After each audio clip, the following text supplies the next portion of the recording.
Welcome to the Think Fitness Life podcast, your one-stop shop for exploring the connections between fitness, health, and overall well-being. Join us as we dive deep into all aspects of a balanced and vibrant life, from pushing your limits in the gym to finding peace of mind outside of it. Whether you're a seasoned athlete or just starting your journey, you are in the right place to discover the knowledge and insight to perfect your fitness life.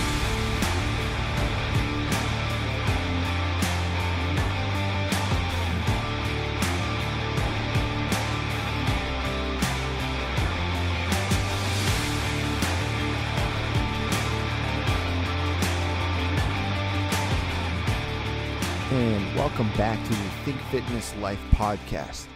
Today we were honored to sit down with a guest that wrote a book years ago that one could say really started a trend of writing books that went against the status quo. Writing books that started to get people questioning their thoughts on nutritional approaches and what was right and what was wrong. What did the big food industries guide us to versus what was actually going on in our body from a health standpoint? Books such as Wheat Belly, Super Gut, and many more. We are honored to have Dr. William Davis on, who's a cardiologist, author, and health crusader, who has, through the years, put health and science together to really treat many diseases and help people realize their full potential of health. And yes, many times went against your standard medical practices in search for a better way to treat modern diseases. We were honored to talk to Dr. William Davis on his approach to treating diabetes, obesity, heart disease, and many more diseases throughout his career, and his current approach today of how he helps people become healthier. So when I got your email, kind of the little backlash, when I read Wheat Belly probably in 2012 as my first ever, besides taking course load nutrition books, it was my first book that I picked up that was maybe one of these controversy nutrition books, but I remember it was on the table of where I was interning. And I picked it up in late nights when there's no clients there, and I'm reading this book and I'm, all right, I got to look this stuff up. Holy smokes. But I kind of want to touch on that because this is a book that I feel that's gone really under the table as of lately, but really started the transition from, hey, understanding what really gluten is and what gluten stands for, because you had the, the wheat germ, agglutinins? Agglutinin? Yeah. So that really, once I understood or was learning about that, that really changed my mind of, hey, grain is just not the best thing. But I'll have you dive into what made you want to kind of dive into that kind of field of, hey, nutrition. Well, it started in an odd way, Eric, many years ago, because my mom died of sudden cardiac death just months after her successful coronary angioplasty. Now, that's what I was doing. So she died in New Jersey, where I grew up. But I was living in Milwaukee, Wisconsin, where the hospitals brought me in to set up some of the new technologies. This is way back, about 30 years ago. And so I came in, did all this, and my mom dies of the same disease that I was teaching other doctors to manage. So it became clear that managing a disease as dangerous as coronary disease in a hospital laboratory is a stupid way to manage a disease, because people die, for instance, at home or die en route. So I asked myself, what could I have done for my mom a year, 2 years, 5 years ahead of that event? Maybe it would have been able to keep her alive. Well, standard wisdom is to test cholesterol, which is an absolute utter waste of time. It should have been abandoned decades ago. If I say, Eric, your total cholesterol is 240, does that mean you have heart disease now? You'll have it in 10 years? We have a heart attack in 3 weeks? Doesn't tell you anything. Absolute nonsense. Yet it's the main driver. It's the prevailing standard because the pharmaceutical industry makes a lot of money by having doctors treat it. And so what do you do for some of my mom? Well, the only device then, it still remains largely true today, to identify hidden heart disease years before a bad event is to do a CT heart scan to get a coronary calcium score. Very easy. And you get a score. 0 is normal. No calcium, no plaque. We measure calcium just because we can see it quantified readily, and it occupies 20% of total atherosclerotic plaque volume. So it's a dipstick. It's an index. People say, oh, we don't care about hard plaque, or my colleagues. We only care about soft plaque. No, it's a measure of total plaque in all its elements. So it's a very easy thing you can track. Well, I'm scanning people left and right. We set up a scanner in Milwaukee, Wisconsin many years ago. And we're scanning people like you and me, people who say things like this, well, I'm 52, but my dad had his first heart attack at age 56. Is that in store for me too? Well, he goes through a scan, his score is 400, say. Normal is 0. And if you do nothing, we help publish these data. If your score is 400, let's say, that's a high score, and you do nothing, it'll be 25% higher in a year. And then another year later, another 25. And you're closer and closer with each leap to dying. What if you take a statin cholesterol drug at high dose, Lipitor, 40 milligrams, baby aspirin, follow a low-fat, low-saturated fat, low-cholesterol diet, and exercise? How fast will the score go up? 25% per year. It has no impact whatsoever on that measure. Well, the experts said things like, stop measuring. Let them have their heart attacks. Then worry about it. That actually said that. Well, and by the way, managing heart disease, that's the world I came from, is very lucrative. It's the #1 moneymaker for hospitals. Why would you want to turn off the #1 moneymaker for hospitals? There's that little silent issue also. But anyway, so in order to put a stop to this, I had to zigzag and trial and error, find new ways. And it led to new practice, adding vitamin D. The first time I saw heart scan score Eric do that, drop dramatically, was when I added vitamin D for him. But another driver of that calcium score, coronary atherosclerosis and heart attack risk, is small LDL particle, not LDL cholesterol. Small LDL particles, actual particles, and you can measure it. I've been doing it for 30 years. And you get a number 2,000 nanomoles per liter particle count per volume. Well, this science is quite clear. Eric is well sorted out. What foods cause small LDL particles? Not bacon fat, not butter, not pork, not olive oil, wheat, grains, and sugars, period. They're the only food. And that's because wheat and grains have something called amylopectin A, and sugars have, of course, glucose, fructose, sucrose. These are the triggers of the formation in the liver of small LDL particles. Small LDL, smaller, able to infiltrate the walls of arteries, more adherent to the arterial wall, longer lasting. It persists 5 to 7 days as compared to 24 hours of a large LDL that comes from fat consumption. And they're much more prone to inflammation, to cause inflammation in the arterial wall. The small LDL, very nasty player, caused by wheat, grains, and sugars. So the diet that we're often told, cut your fat, eat more healthy whole grains, causes heart disease. I can't stress that enough. People who say things, cut your fat, cut your cholesterol, eat more healthy whole grains, everything in moderation, all that nonsense, that caused heart disease. But it led to this idea that elimination of wheat, grains, and sugars. But that's when I saw all kinds of things happen. Type 2 diabetics becoming non-diabetic. People with high blood pressure getting off of 3 or 4 blood pressure medications. People with skin rashes, seeing them recede. Weight loss, extraordinary weight loss, 73 pounds in the matter of 6 to 12 months. So it made me question, what the hell? We do the exact opposite of what all dietitians, doctors, and the federal government tells us to do, and we see dramatic transformations. Yeah, that was one thing when you read the book.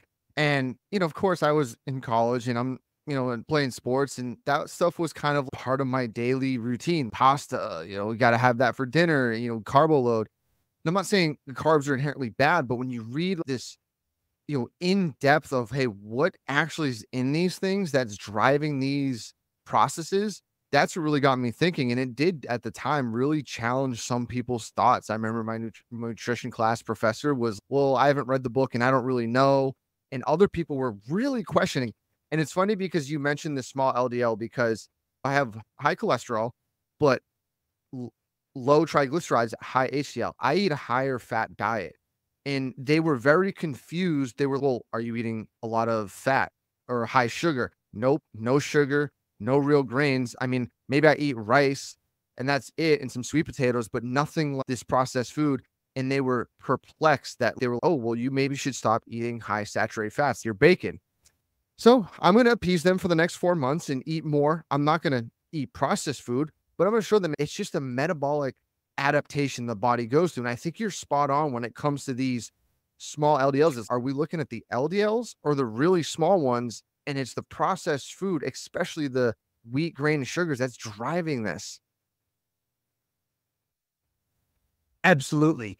And it's freeing, Eric, when you do this, when you eliminate wheat, grains, and sugars, because those things have addictive properties. For instance, the gliadin protein in wheat and related proteins in other grains, the gliadin protein is indigestible, is not completely digestible by humans. We don't have the enzymes for it. So rather than breaking down most other proteins, as we do, into single amino acids, we break the gliadin protein down to 4 or 5 amino acid long fragments or peptides. And those peptides have opioid properties. They cross into the brain and bind to the opioid receptors of the brain. But they don't make you high. They stimulate appetite.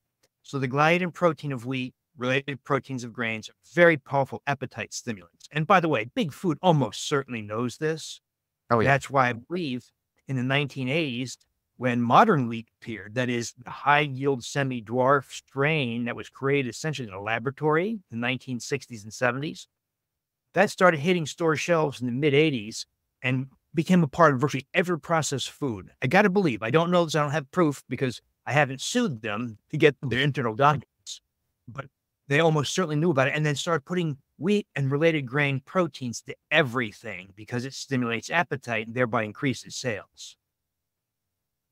Well, everyone has to understand that, Big Food is predominantly there to make money, right? Are they really, I hate to say it, like, are they really looking out for your health, or they're there to drive a profit? So when you have books that's come out, and I know you've written other books about gut health and really bettering your health, people really want to shut these down quick or just be like, oh no, that's quack science, because you're now saying, hey, don't eat this food. These companies don't make money. You know, it was a real easy thing to do, Eric, way back when Wheat Belly first came out. Some of the media outlets would arrange debates between me and PhD nutritionists or people whose business it was to know something about nutrition. Eric, it was arguing with children, because what I found was that people who were purported experts in nutrition knew nothing. That is, you'd say things like, well, the amylopectin A of wheat and grains is a carbohydrate that stimulates formation of small LDL particles.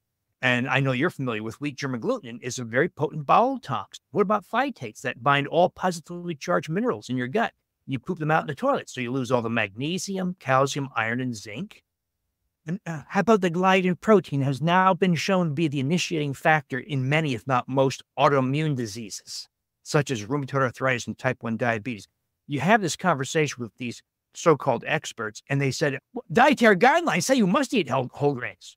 In other words, they had no understanding of the science behind grains and all the deleterious effects they exert. So it's been very easy. They say things, well, Davis is nuts because he makes all his claims. But, look at the evidence, which they were unaware of. They're shocked. They're completely ignorant of the actual science behind all this. Well, is it ignorance, or they just don't want to believe it, right? Because even I've, taken what you've written in your books, and still to this day, people, oh, well, it's, whole wheat and organic. I don't care what it is. I tell people, if they really want to lose weight, like no grains, no wheat, no pasta, no nothing, because of the way it's processed. And yes, it's different than hundreds and hundreds of years ago, you said. And I think that's the kind of the trip up. Here's something also to know. It helps clarify everyone's thinking on wheat. So the modern wheat is it's called semi-dwarf, a high-yield semi-dwarf strain. Stands 18 inches tall. It's very thick stalk, very large seed head. This was created with genetic manipulation to suit farmers' needs, higher yield per acre, and some other things. Which, that's not evil. They wanted to help feed the world who's hungry. So it was noble purposes that led to this kind of monster of wheat. But if we go back all through human history and go to the first form of wheat consumed, that's called einkorn wheat, consumed in the Middle East, the so-called Levant, was now Israel and Syria and thereabouts.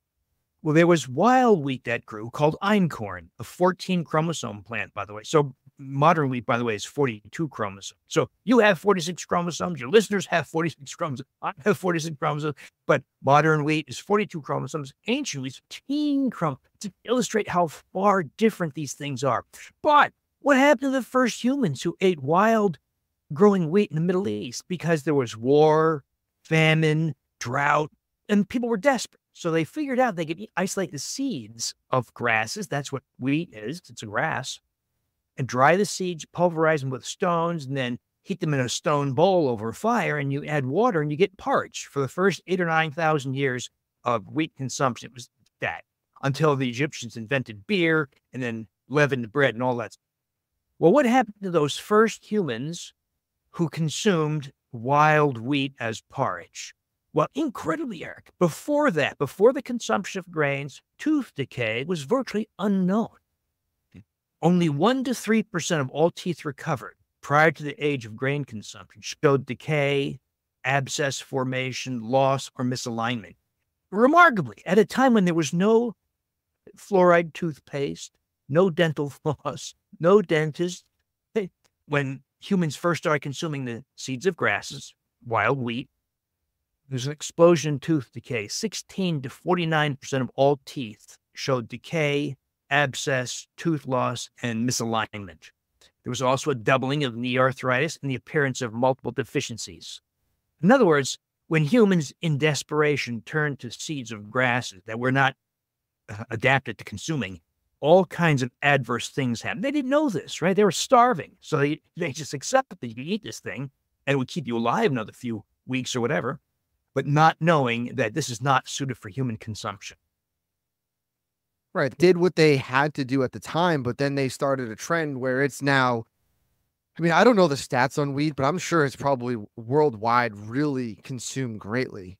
I mean, I was in Europe a couple months ago and they're all about their breads. I mean, heck, you can't go anywhere where it's bread store. But then another thing you did mention, and it kind of ties into your other book, is with this wheat and you get, it's treated with glyphosate and all this stuff, you get this leaky gut.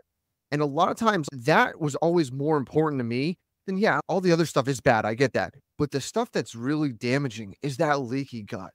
Dive into kind of, where your kind of research took you for that leaky gut in kind of modeling your health. Well, there's a really weird phenomenon that has afflicted at least 50% of the U.S. population. And that is due to exposure to such things as antibiotics and other glyphosate. Glyphosate's an herbicide, but it's also an antibiotic.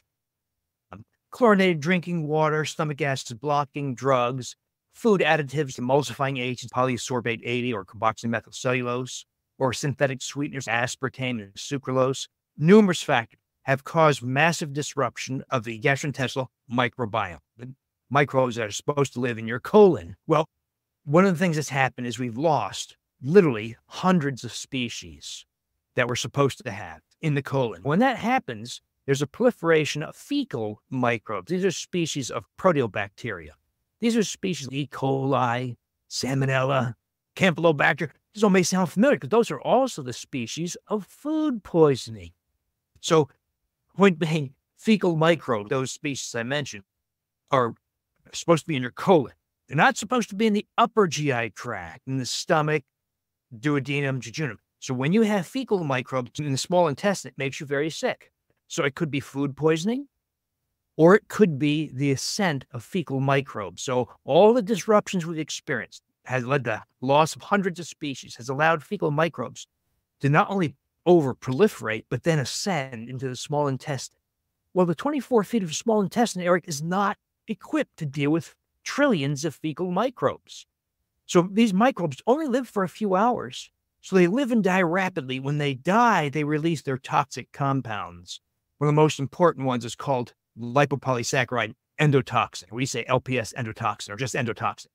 So there's a lot of endotoxin entering the small intestine that then enters the bloodstream, because the small intestine is where you're supposed to absorb nutrients, vitamins and minerals and proteins, amino acids. But when you have fecal microbes in the small intestine, living and dying, releasing that endotoxin, the endotoxin enters the bloodstream. That's called endotoxemia. So the situation is called small intestinal bacterial overgrowth, or SIBO, we say, SIBO, with endotoxemia. And you can experience that as brain effect, depression, or anxiety, or Parkinson's disease, or cognitive decline, or as a skin condition, psoriasis, or rosacea, or eczema, or as a joint or muscle condition, fibromyalgia, or rheumatoid arthritis, On and on. The list of human disease, whether it's cancer, hypertension, coronary disease, mental illness, there's a role for SIBO and endotoxemia in virtually every one of those diseases. It means that we've got to reconsider what we thought was the cause of many of these diseases. So, for instance, if you have atrial fibrillation, a heart rhythm disorder, or hypertension, or you tried to commit suicide, these are all to a large part due. There's a contribution of the microbiome, but specifically SIBO and endotoxemia. And that's one thing where, a lot of our clients are on these medications to, help whatever their needs are. But when you listen to them talk and they don't have their nutrition under wraps, it is very disheartening I hate to say it, but I work as a strength coach, but doctors kind of fail people. When it comes to, I know what they're doing is they want the best interest. They're trying to do X, Y, and Z, but that doesn't mean it's the best way. And when you don't really teach the basics of nutrition and gut health, you're just putting a drug to try to dampen a fire that's not getting put out. Eric, you're kinder than I am. Because I'm trying to stay nice. I could go hard at big food and big pharma intensely. Because we both know, you're being nicer than I am. Because I say my colleagues have failed miserably. If they really cared about people's health, they would be experts. Each and every one would be experts in nutrition. They'd be experts in addressing deficiencies, nutritional deficiencies. They'd be experts in the microbiome. And then resort to an orthopedic procedure or a neurosurgical procedure or a heart catheterization or whatever when those initial efforts fail. But you know what? If you and I talk several hours about nutrition and gut leak and SIBO, we can't charge you thousands of dollars. So healthcare is the business of healthcare. Has nothing to do with health.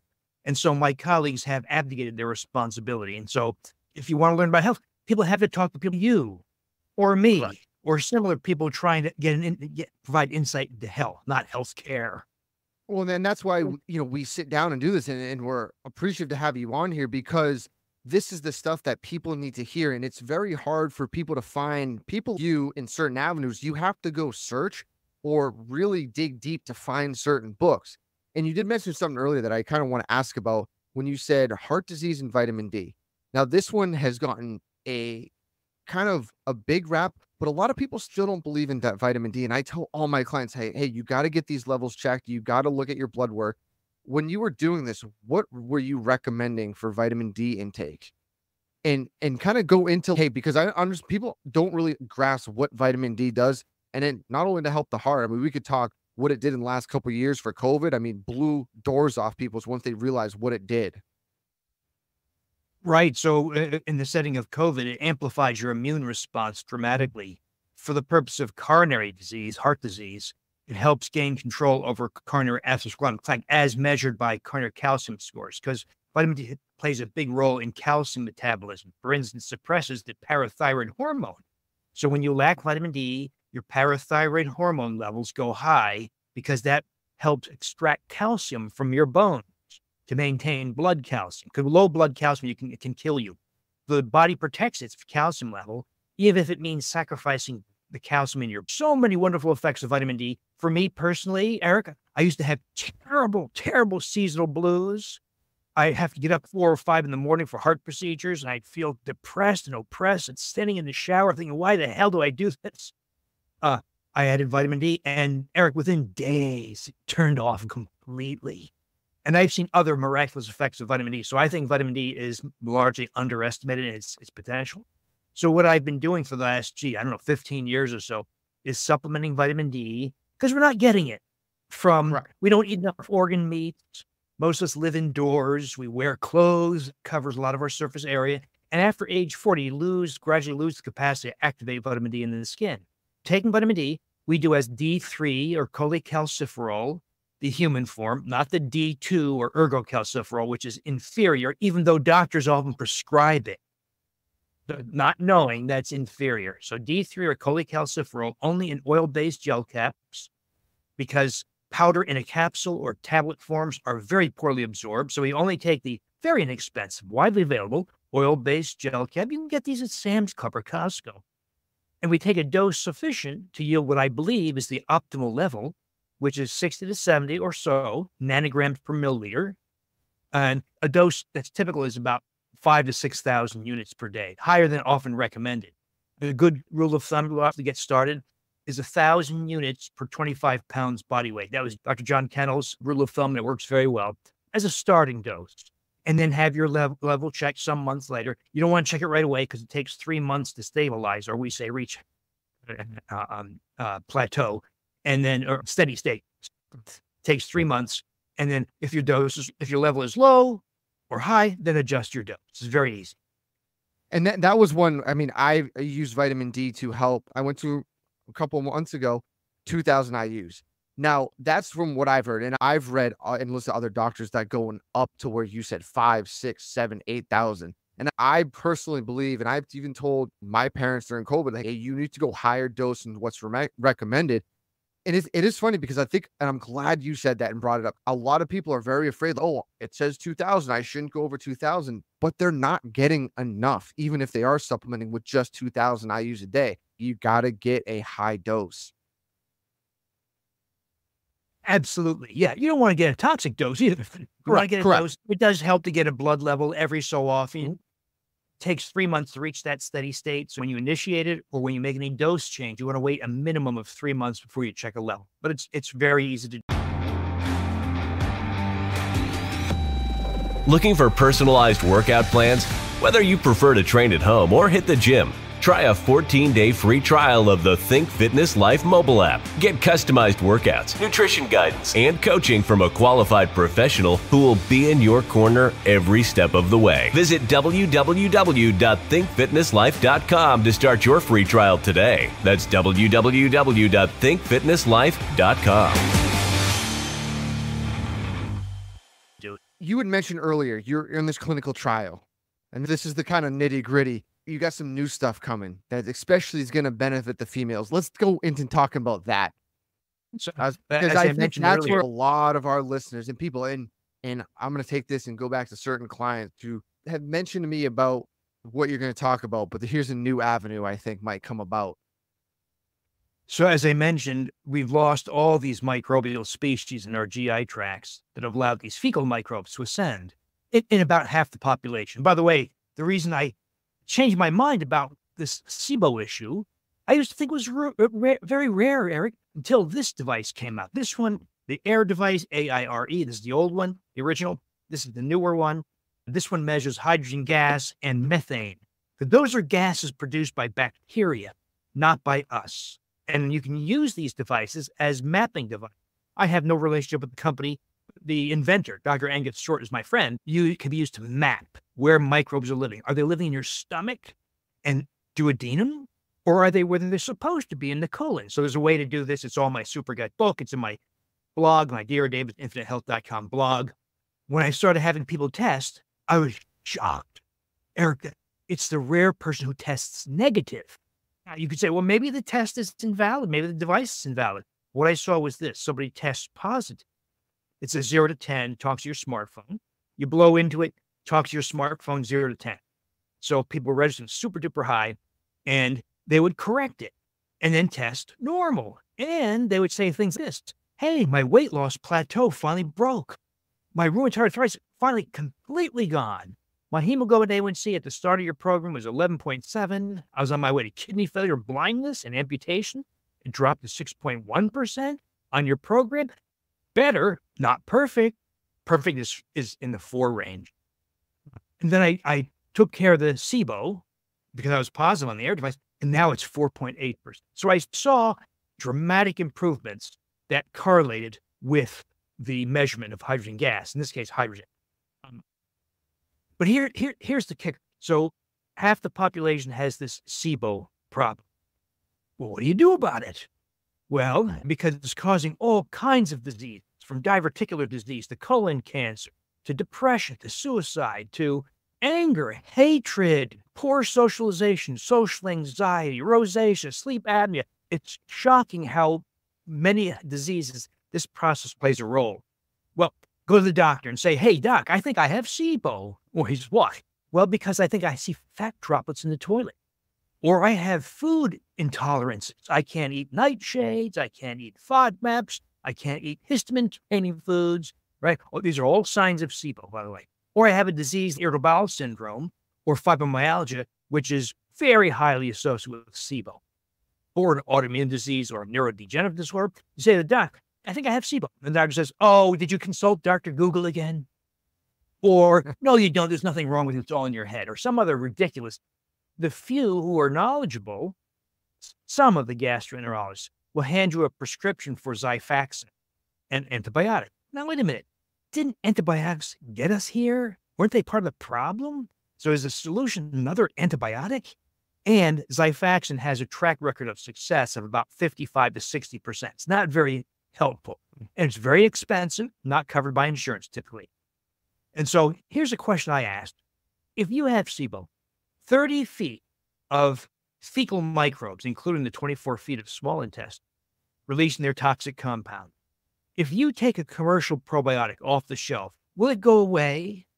No. You might have a reduction in bloating or diarrhea, but it won't go away. You'll still have 30 feet of fecal microbes. So what if we were a little bit smarter and we chose microbes that colonize the small intestine? That's where SIBO occurs, and produce what are called bacteriocins. These are natural antibiotics effective in killing fecal microbes. So I chose 3. I chose a strain of Lactobacillus reuteri, a strain of Lactobacillus gasseri, and a strain of Bacillus coagulant. We co-ferment as something that looks and smells yogurt. It's not yogurt. It's nothing like the stuff in the store. You can't buy this in the store. We co-ferment them. By fermentation, we mean we allow the microbes to reproduce. They don't have sex, right? They just reproduce themselves. Right. So, for instance, Lactobacillus reuteri reproduces itself every 3 hours or so at human body temperature. So if you made yogurt in a factory, you would allow it to ferment for 6 hours. We're going to do it for 36 hours. We let reuteri, for instance, double 12 times. We co-ferment them. You can do this separately too. And we count the microbes via what's called flow cytometry, just a laser-assisted method of counting microbes. And we get 300 billion per half cup serving. And you add some blueberries, some stevia, whatever, consume a half cup per day. And Eric, so far, this is anecdote, but about 50 people have done it. 90% have normalized hydrogen gas, have gotten rid of their SIBO with a yogurt. See, if I said, Eric, the solution for SIBO is to surgically remove your small intestine, you should say, well, hold it there, Buster. You better be damn confident that's true then, right? What if I said the solution is something that looks and smells yogurt that you make in your kitchen? And when you consume this yogurt, what else happens? Ladies lose their skin wrinkles. We regain youthful muscle, the muscle we've lost since age 25. I gained 13 pounds of muscle, by the way, and increased my strength by 50% over 3 weeks. And I think you go to the gym better than I do. So I go 15 minutes once a week. Yet I gained 50% in strength and 13 pounds of lean muscle mass by doing this. You also, because you're reversing SIBO, blood sugar drops, blood pressure drops, a lot of those emotional effects, anger, hatred, anxiety, and depression go away. A lot of skin rashes start to go away, rosacea, psoriasis, and eczema. A lot of autoimmune diseases start to recede. Fatty liver starts to recede. In other words, yeah, we're using this to get rid of SIBO, but there's a whole panel of spectacular health effects by making something good. For the skin wrinkles and muscle, that's fascinating. Did you guys look into the mechanisms at all? Or was that just sort of a side effect that people were seeing by cleaning up the gut health? We discovered that one by accident. So I did a small clinical trial. Yep. A lot of us were making specific Lactobacillus reuteri yogurt. That's the real star here, Lactobacillus reuteri. It's a microbe, by the way, we're all supposed to have. All hunter-gatherer populations of humans, the Yanomami in the Brazilian rainforest, the people living in the highlands of New Guinea, people, hunter-gatherers, they all have reuteri. Mammals living in the wild, deer, moose, raccoons, they all have reuteri. We don't. We've lost. Almost nobody has it anymore. Jeez. So we restore it, and all these spectacular things happen, including reduction of skin wrinkles, particularly crow's feet and smile lines, takes longer for forehead and nasolabial fold to recede because it's larger volume of dermal collagen required. You get greater empathy, greater generosity, an increase in libido. There's an acceleration of healing, an amplification of the immune response. But I talk to the ladies in my audience, and they say, oh, we don't care about generosity and muscle. We just want better skin. Well, I thought, what? Really? Okay, fine. And so I did a small clinical trial, 25 ladies, and they took 4 things. They took the Lactobacillus rhodori, in this case, 40 billion counts per day. I combined it with things that amplify skin effects. Marine source collagen peptides, hyaluronic acid. Those 2 things are lost because we've abandoned consumption of organ meats. So we lost sources of collagen and hyaluronic acid. Very powerful when you take orally, by the way. And I added the carotenoid, astaxanthin, because too many people rely on processed and ultra-processed foods and fast foods that have no carotenoids. So there's been a huge drop in carotenoid intake. So I chose the most potent carotenoid of all, which is astaxanthin. That's the pink or orange in salmon, for instance. Combine them. And we asked the ladies, don't change your diet. Don't change your exercise program. And over 90 days, we measured the start and follow-up, measures high-resolution skin ultrasound to measure dermal thickness. It's the dermis, just below the surface, below the epidermis. It's the dermis that is the principal driver of skin health and appearance for all of us. Ladies pay a lot of attention. Well, if you took collagen and peptides alone, there's about a 6 to 7% increase in dermal thickness, which is very nice. This combination with rhodori, et cetera, increased at 15% over 90 days. Unprecedented, large increase, and that's why ladies lost their wrinkles. But here's the thing. But we also measured their waist circumference, just because it's free. It's a skin trial. Yeah. And to my great surprise, the ladies lost a huge amount of abdominal fat. I did not expect. And they lost a lot of abdominal fat, up to 8.5 inches. Huge. But despite that, they didn't lose weight. And so consistent with the animal evidence, consistent with the large human evidence, they're gaining muscle. So we've stumbled on a way, purely by accident, Eric, to modify what I call body composition. That is, specifically target loss of abdominal fat and build muscle or restore youthful muscle. Now, this is completely different. There's 3 general ways to lose weight. A lot of people trying to lose weight. One way would be cut calories, move more, eat less, all that. Another way would be a GLP agonist or other pharmaceutical, or it would be a bariatric procedure. These are all variations on the same theme, reducing calories. And we know with good evidence, no doubt remaining, when you cut calories, regardless of the method, you lose muscle. So let's say you paid $12,000 for a year's worth of Wegovy injections. You lose 40 pounds. Well, 30 pounds is fat, 10 pounds is muscle. It's a lot of muscle. Think about 10 pounds of ground beef on your kitchen table. So why that's important. When you lose muscle, muscle is the principal determinant of basal metabolic rate. So that person stops the drug because they can't afford it forever, regains 32 to 34 pounds of fat, not muscle. They're more prone. They're more at risk for type 2 diabetes, cognitive impairment and Alzheimer's, coronary disease, breast cancer, and all those other, at higher risk now than they were at the start. So they regain all the weight. This has been proven over and over. A lot of this research coming from the NIH, from the National Institutes of Health. So for instance, the Biggest Loser study. So the graduates of the 8th season lost huge amounts of weight. Danny Cahill lost 239 pounds. Extraordinary. On an 800 calorie per day diet, expending around 8,000 calories, loses 239 pounds over about 210 days, lost that huge amount of weight, left the show, as many others did, that he was studied among others, and their basal metabolic rate had dropped 27%. It's essentially a permanent effect. It does not come back. And they regained all the weight because they lost muscle. So another NIH study, they put people through 2 hours a day, strength training and aerobic training, 6 days a week, and a low-calorie diet. They lost 127 pounds, very successful, of which 23 pounds was muscle, and their basal metabolic rate dropped so low that they couldn't eat more than 400 calories per day without regaining the weight. In other words, you'd have to starve. That's the stupid way to do it. The smarter way is to take steps. So strength training can blunt the loss of muscle, but it cannot prevent the loss of muscle. I think we found a way by accident to preserve or even increase muscle. I did 13 pounds of muscle, 50% increase. So I was doing lat pull downs, for instance. I'm in my late 60s. I'm doing lat pull downs, 130 pounds for 10 reps. Within 3 weeks, 15 minutes, 200 pounds. That's not supposed to happen, right? That's impossible to happen. Not when you're talking about a simple thing that's supposed to fix the gut. You're telling me you put on 13 pounds of muscle mass? You don't think people in my world are going to be like, how do I get my hands on this stuff? But what it seems to, and I how you described all these methods, because one of the big issues now I feel like people are asking me with the Ozempics and the GLP-1s is, do you come off them? Do you not come off them? Some say you're never supposed to come off them. But what your avenue is, and what anything your books are saying, is you need to fix the gut flora first.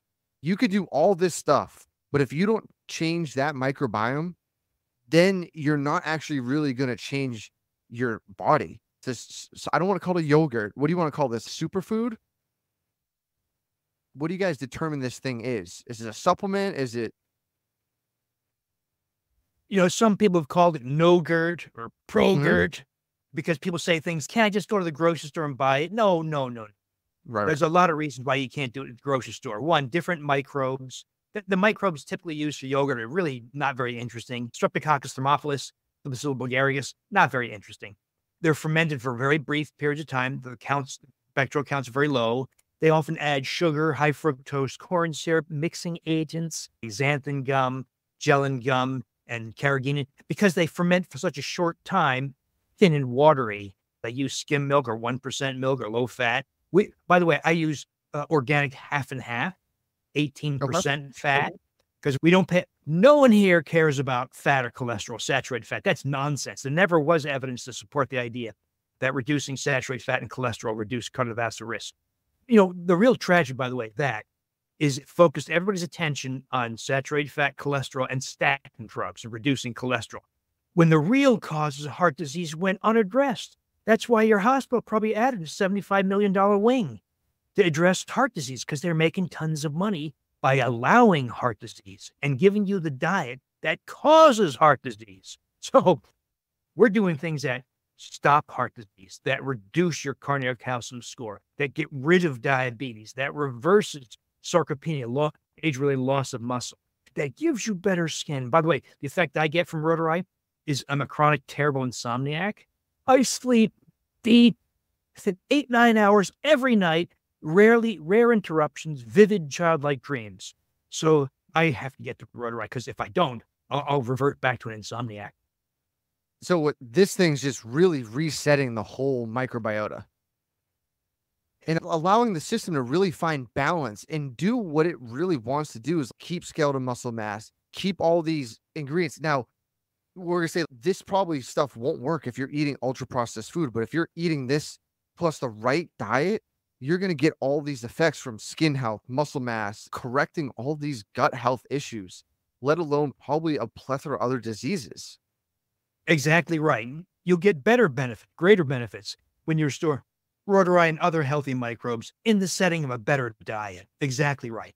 We also address nutrients that are largely lacking that impact insulin resistance and inflammation, vitamin D, magnesium, iodine, omega-3 fatty acids, things that we're supposed to eat. By the way, these are all things that we were supposed to be getting all along.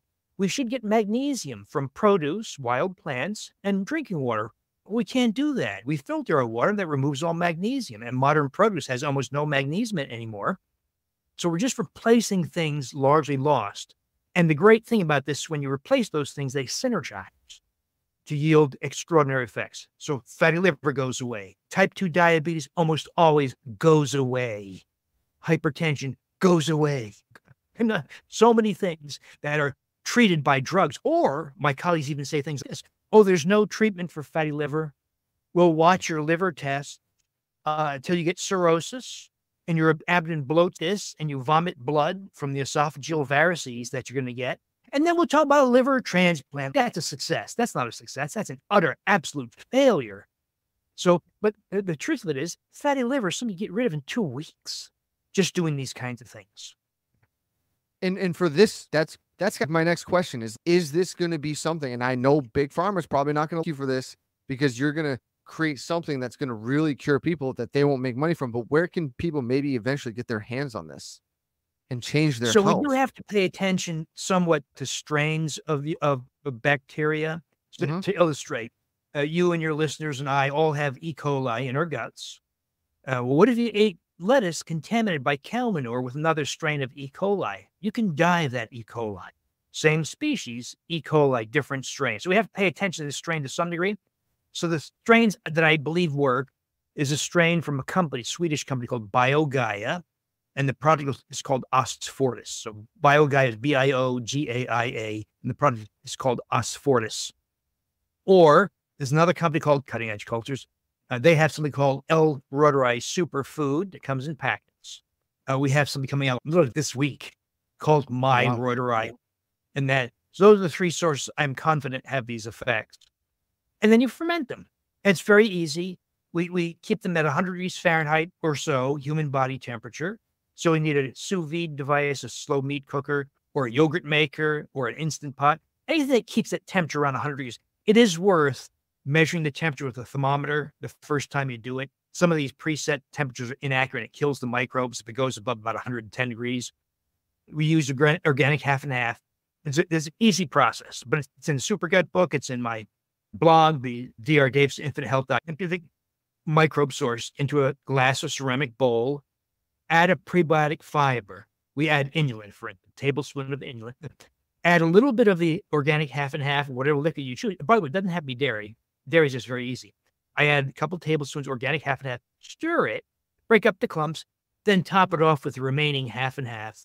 Cover with a top, plastic wrap or the top that comes with your bowl, and then immerse it in your device, typically in a water bath, and do that for 36 hours. Don't touch it. Come back 36 hours. You'll have a rich, thick end result. The first batch typically, by the way, Eric, tends to separate a little bit into curds and whey, solid and liquid. Subsequent batches made from a little of the prior batch. So that's how you make L. reuteri yogurt. You can take other microbes to do the same thing. You can just ferment, for instance, Lactobacillus gasseri, and it shrinks your waist about 3 centimeters with doing nothing else. Or how about Bacillus coagulans? That might interest you and your listeners. When you get Bacillus coagulans, it increases lean muscle mass and accelerates recovery after strenuous exercise. It cuts in half the muscle injury incurred during strenuous exercise. How about if you have a new baby?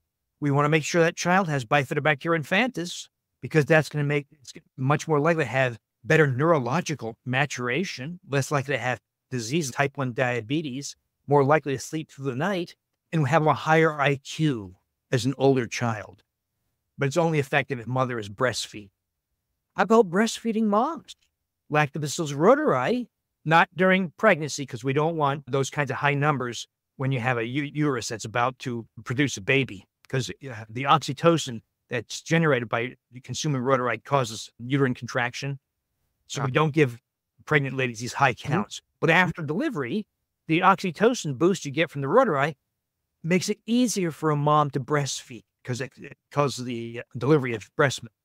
And that woman is less likely to have postpartum depression because she's had a boost in oxytocin, ensuring a better mother-infant bond.